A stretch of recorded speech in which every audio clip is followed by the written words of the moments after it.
So to begin, what I would like to do is I would like to express my personal thanks to President Donald James Trump. No, I'm serious, because the 2016 election did more to shake good people from the dogmatic slumber than any event that I'm aware of.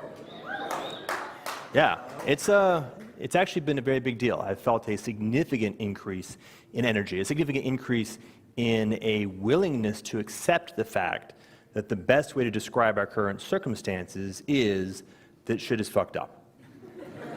That's actually a deep insight, because it recognizes simultaneously that things aren't working and we haven't got a good way of describing exactly what is going wrong. And that's like the first step to real wisdom. So it's a good thing that's happening. We're going to spend a little bit of time trying to talk about what we've been doing and trying to put some frameworks around what shit is fucked up might mean, and how we might go about envisioning what a good positive direction might look like.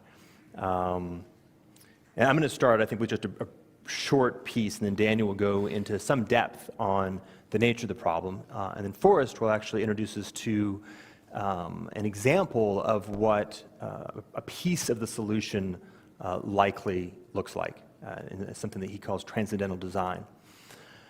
So one way of framing it is that we are smack dab in the middle of a global scale, civilization level collapse.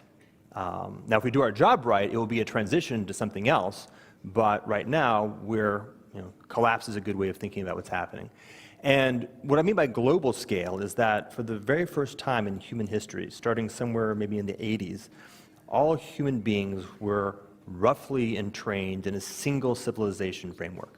That's never happened before. And then now that civilization framework is reaching its end of life. And what I mean by civilization is roughly the things like the axioms, the assumptions, the heuristics, the models, the practices, the institutions that we humans use to solve problems and to make meet our needs.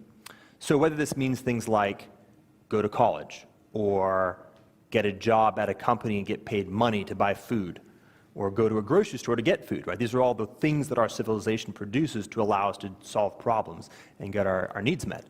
And an insight, and I think a core thing for more and more people to really grasp, is that our civilization toolkit, this thing that has gotten us so far, this thing that has produced 7.5 billion people in a level of capacity and wealth and well-being that's never been seen before, is itself the thing that has reached its end.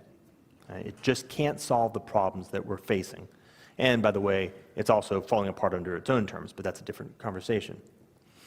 And so what we have to do is we have to figure out first how to unload that toolkit, unload our assumptions, unload the things that have worked so well, and get all the way down to the deep code and rebuild something kind of from scratch.